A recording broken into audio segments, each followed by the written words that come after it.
तो आज के वीडियो में सोलो लेवलिंग सीजन 4 के एपिसोड 9 को पूरा एक्सप्लेन करने वाला हूं। उससे पहले जो भी इस चैनल पर न्यू आए हो सब्सक्राइब दिस चैनल। उसी के साथ प्रीवियस वीडियो में जिसने फर्स्ट कमेंट किया है एमडी आरमान ब्रो, उनको भी दिल से शाउट आउट। तो प्रीवियस वीडियो के लास्ट में हमने देखा था कि दुनिया वालों को अब सच्चाई के बारे में सब कुछ पता चलने वाला है। अब अगले एपिसोड के शुरुआत में हम एक कॉन्फ्रेंस को देखते हैं जहां पर president, prime minister, guild master, even Hunter association के चेयरमैन भी आया हुआ है और सभी के सभी बहुत ही प्रेशर में है। वही जिन्बू स्टेज पर खड़ा था एंड ये बहुत ही अच्छा होगा अगर वो सबको बता सके कि पिछले बार की तरह सब कुछ ठीक हो जाएगा, लेकिन अगर वो इसका उल्टा बोल दे तो सबकी लगने वाला है। एंड ऐसा ही होता है। जिन्बू बोलता है कि ये हमारे लिए बहुत ही मुश्किल वक्त है, लेकिन ये कोई ऐसा फाइट नहीं है जिसे हम नजरअंदाज कर सके, क्योंकि दुश्मन हमारे सामने अचानक से आएंगे और हर चीज को बर्बाद कर देंगे। लेकिन दूसरे लोगों को जिन्बू के बात पर भरोसा नहीं होता। वो लोग कहता है कि नेशनल लेवल हंटर उन्हें रोक सकता है। इस पर जिन्बू बताता है कि दुनिया के इतिहास में सबसे बड़ा आफत लाने वाला कामिश था और इस बार कामिश से भी ज्यादा ताकतवर बीस्ट आएंगे, इसलिए नेशनल लेवल हंटर भी उन्हें रोक नहीं पाएंगे। लेकिन अभी भी इन लोगों को जिन्बू के बात पर बिलीव नहीं हो रहा था, उन्हें चाहिए था सबूत।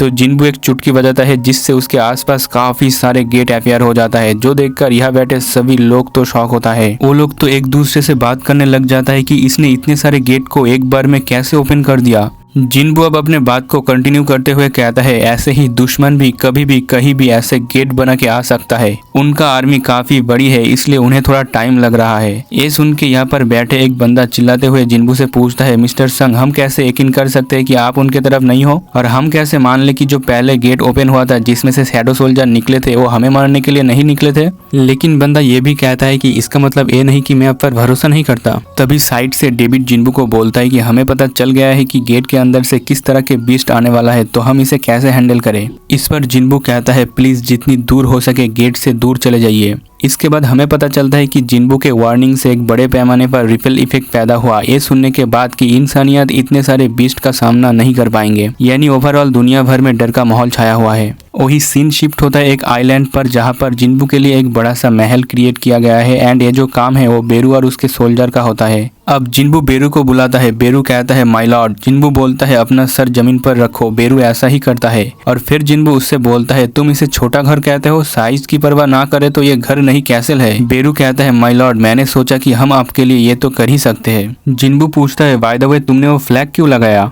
तभी बिलियन अपना सर जमीन में पटकता है, यानी ये काम बिलियन का है। अब जिन्बू बिलियन से पूछता है इस आर्मी का क्या होता जो अपने मोनार्क को खो देता है, क्योंकि तुम एक ग्रैंड मार्शल हो, क्या तुम मेरे मरने के बाद सब कुछ संभाल सकते हो। इस पर बिलियन कहता है माय लॉर्ड, हमारे जिंदगी आपके हाथ में है, अगर आप गुजर जाएंगे तो हम भी नथिंगनेस के दुनिया में वापस चले जाएंगे। जिन्बू मन में सोचता है शैडो आर्मी का सबसे बड़ी ताकत उनकी वफादारी है, जो उन्हें अपने मास्टर के ऑर्डर को अपने जीवन से पहले रखने पर मजबूर करता है। लेकिन उनकी ताकत और कमजोरी एक कॉइन के दो पहलू के तरह है और दुश्मन बेशक इसका फायदा उठाने की कोशिश करेंगे। ये सब जब जिन्बू सोच रहा होता है तो पीछे से इग्रिस कहता है माय लॉर्ड, हमारे पास एक पूरे तरह से जंग में टिकने का कोई चांस नहीं है। जिन्बू बिलियन से पूछता है तुम्हें क्या लगता है उनके पास कितना फोर्स होंगे। बिलियन कहता है मुझे लगता है कि वो 100 से भी ज्यादा होंगे। जिन्बू मन में अंदाजा लगा लेता है कि उनके एनिमी के पास 10 मिलियन सोल्जर तो होंगे ही। उसके बाद सीन चेंज होता है। हम एक कैनेडियन एस रैंक हंटर को देखते हैं जिसका नाम है जय मिल्स, और बंदा एक इंटरव्यू में होता है जहाँ पर वो जिन्बू के वार्निंग को एक बकवास बताता है। इवन वो ये भी कहता है कि जिन्बू एक स्किल हंटर हुआ तो क्या हुआ, हमें उसके हर बातों पर बिलीव नहीं करना चाहिए। वही इस इंटरव्यू को जिनचुल जिन्बू को दिखाता है और पूछता है तुम अब क्या करने वाले हो। जिन्बू कहता है सबसे पहले मैं जाने वाला हूँ चाइना पर।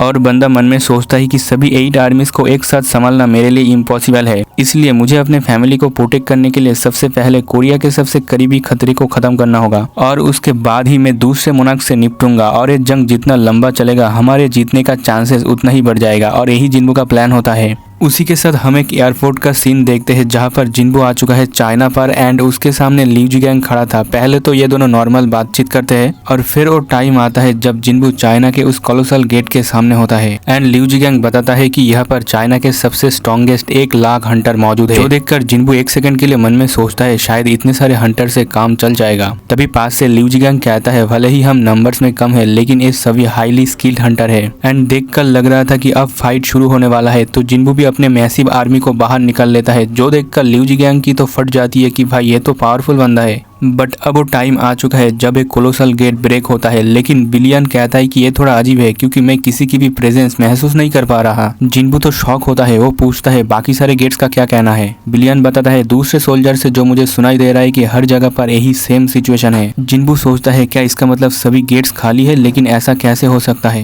तभी जिन्बू पीछे की तरफ देखता है, वो कहता है मैं गलत था, मुझे लगा था कि मोनार्क अपने आर्मी को अलग अलग गेट के जरिए दुनिया भर में अपने सोल्जर को फैला देंगे, लेकिन शायद उन्होंने अपनी पूरी फोर्सेस को मेरे से सबसे दूर किसी और जगह पर भेज दिया होगा। उसके बाद सीन चेंज होता है, हम देखते हैं जे मिल्स को, जिसके यहाँ पर यानी कनाडा पर जो गेट ओपन हुआ था वो उसके सामने खड़ा था एंड उसे लगता है कि जिन्बू के वार्निंग से भागने से अच्छा हम अपने जमीन को बचाएंगे एंड उसके साथ कैनेडियन पब्लिक बोर्ड में लिखकर नारे लगा रहा था कि हम यहाँ से नहीं जाएंगे। उसी के साथ अब वो पॉइंट आता है जब कनाडिया में भी गेट ब्रेक हो जाता है और जे मिल्स कहता है इससे कोई फर्क नहीं पड़ता कि इस गेट से कौन सा बीस्ट निकलेंगे, हम तो जीत ही जाएंगे। लेकिन इस गेट से कुछ भी बाहर नहीं निकलता, जो देखकर सभी एक दूसरे से बात करने लग जाता है कि जिन्बू ने तो कहा था इस गेट से काफी सारे बीस्ट निकलेंगे, बट ऐसा कुछ भी नहीं हुआ, क्या वो झूठ बोल रहा था। बट सडनली इस गेट के अंदर से एक ह्यूमन निकल के आता है, जो देखकर जे मिल्स कहता है क्या वो एक इंसान है। और गाइस जो बंदा गेट से बाहर निकला है वो और कोई नहीं ड्रैगन किंग एंटरिस होता है। एंटरिस जे मिल्स के सामने आके कहता है क्या तू इस जगह का किंग है,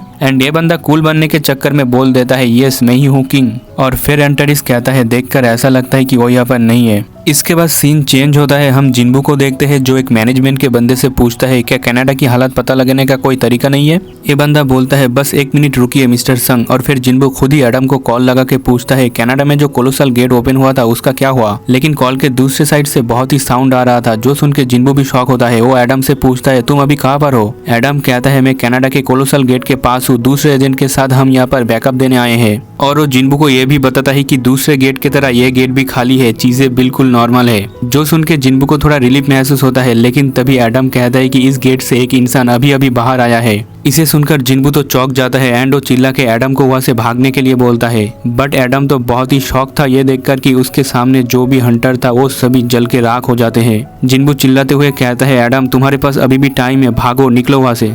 लेकिन एडम बताता है कि आसमान से बहुत सारे ड्रैगन्स और दूसरे सारे बीस्ट नीचे आ रहा है, गेट से हर तरह के बीस्ट बाहर निकल रहा है, ये कैसे पॉसिबल है। अब जिन्बू के पास कोई चारा नहीं बचता अपने शैडो सोल्जर को यूज करने के अलावा, और वो ऐसा ही करता है। एंड जब जिन्बू का हाई ऑर्क एडम को लेकर टेलीपोर्ट होने वाला था तभी उनके सामने आ जाता है एंटरिस, जो देखकर एडम की तो फटके हाथ में आ जाती है। और फिर एंटरिस उस पर एक फायर अटैक करता है जिसे जिन्बू का हाई ऑर्क भी डॉज नहीं कर पाता एंड जिन्बू के साथ उनका कनेक्शन टूट जाता है। जिन्बू मन में कहता है मुझे पता था ये सब होने वाला है और मेरा शैडो सोल्जर तभी ताकतवर होगा जब ये बैटल लंबा चलेगा, इसलिए दुश्मन अपने सभी आर्मी को एक जगह पर इकट्ठा कर रहा है जिससे वो इस दुनिया को एक ही बार में डिस्ट्रॉय कर सके। और जो मोनार्क है उन्होंने अपने प्लान के हिसाब से 8 गेट को ही ओपन कर दिया एंड उन्होंने अपने आर्मी को मेरे से जितना दूर हो सके उतना दूर भी भेज दिया, जिस वजह से इस फाइट को लंबा खींचने का जिन्बू का जो प्लान था वो पूरा फ्लॉप हो चुका है। जिन्बू कहता है सच में क्या मैं कुछ भी नहीं कर सकता। दूसरी तरफ हम एंटरिस को देखते हैं जो एक डेविल स्माइल देके कहता है मैं उन क्रिएचर के धड़कन को सुन सकता हूँ और गाइस तुम लोग ड्रैगन किंग के आर्मी को देख ही सकते हो। एंटरिस कहता है मेरे लिए इन क्रिएचर की चीखें एक म्यूजिक की तरह है। तभी यहाँ पर और 2 मोनार्क आता है जो होता है मोनार्क ऑफ आयरन एंड यागुमंट, और एंटरिस इनको ऑर्डर देता है कि सभी चीजों को डिस्ट्रॉय कर दो क्योंकि यही हमारा मकसद है। और इन सब तबाही का नजारा डेविड अपने टीवी पर देख रहा होता है।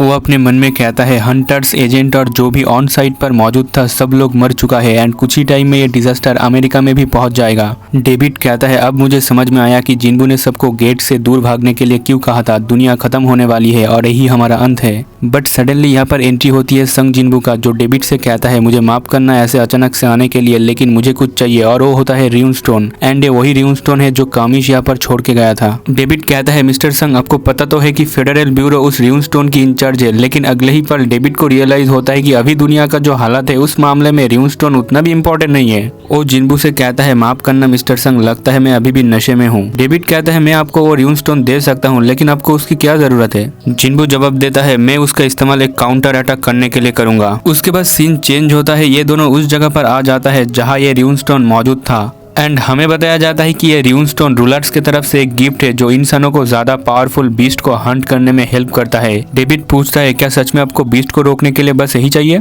जिन्बू कहता है ये पता लगाने का एक ही तरीका है और वो डेविड से पूछता है क्या मैं आपसे और एक फेवर मांग सकता हूँ। एंड फिर सीन चेंज होता है, हम एक कैसल को देखते हैं जो होता है मिस नोर्मा का। मिस नोर्मा कहती है मैंने एक्सपेक्ट नहीं किया था कि इस टाइम कोई मेहमान मुझसे मिलने के लिए आएगा, लेकिन अभी तुम वो सेम इंसान नहीं हो जिसे मैं पास्ट में जानती थी, क्योंकि इससे पहले डार्कनेस तुम्हारे अंदर थी लेकिन अब तुम खुद ही एक अंधेरा हो। इस पर जिन्बू कहता है मैं अब भी वही इंसान हूँ जो आपको याद थी, फर्क बस इतना है कि मैं वो अंधेरा बन गया हूँ जो आपने मेरे अंदर देखा था। और अब जिन्बू सीरियसली पूछता है आपने कहा था कि आप फ्यूचर देख सकती हो, है ना?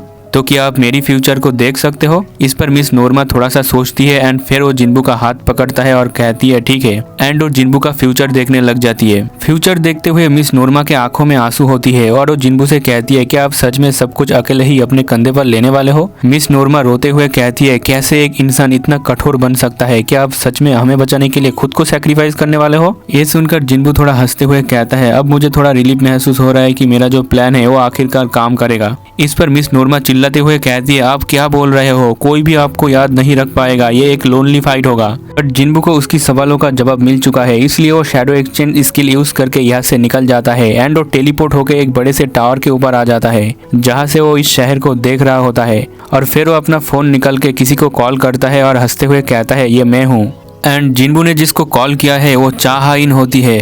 चाहाइन बोलती है जिन्बू क्या ये तुम हो? जिन्बू कहता है हाँ मुझे माफ कर देना, मैंने तुम्हें कुछ दिनों से कॉल नहीं किया क्योंकि मैं काफी बिजी हो गया था। चाहाइन कहती है अरे कोई बात नहीं, इन दिनों मैं भी अपने आप में ही बिजी हूँ। और फिर जिन्बू कहता है हमने काफी वक्त से एक दूसरे को नहीं देखा तो चलो जल्दी ही मिलते हैं। चाहाइन भी कहती है ठीक है एंड वो जिन्बू से कहती है चलो मुझसे वादा करो कि तुम मुझसे मिलने आओगे। जिन्बू कहता है मैं वादा करता हूँ चाहे कुछ भी हो जाए मैं तुमसे जरूर मिलने आऊंगा। जो सुन के चाहाइन को बहुत ही अच्छा फील होता है। तभी मिस्टर चो आके कहता है हमें अब चलना होगा। जो सुन के चाहाइन थोड़ा नर्वस होकर कहती है हाँ ठीक है। उसके बाद सीन चेंज होता है, हमें अलग अलग जगह को दिखाया जाता है जहाँ पर सभी हंटर्स गैदर हो चुका है। हमें बताया जाता है Asian hunter alliance, European hunter union, African guild coalition and Chinese emergency response union, ऐसे लाखों हंटर्स बैटलफील्ड की तरफ आगे बढ़ रहा है। इसके बाद सीन चेंज होता है, हम एंटरिस को देखते हैं जो अपने पावर का इस्तेमाल करके जिन्बू को डिटेक्ट कर लेता है और वो कहता है तू कब तक मुझसे ऐसे ही छुपता रहेगा। लेकिन जिन्बू भी बड़े चौड़ में उससे कहता है चिंता मत कर, मैं जल्दी ही वापस आ रहा हूँ। उसी के साथ आज का ये एपिसोड यहीं पर ही खत्म हो जाता है। और गाइस तुम लोग बताओ कि जिन्बू एंटरिस को डिफेक्ट कर पाएगा या ये दुनिया ऐसे ही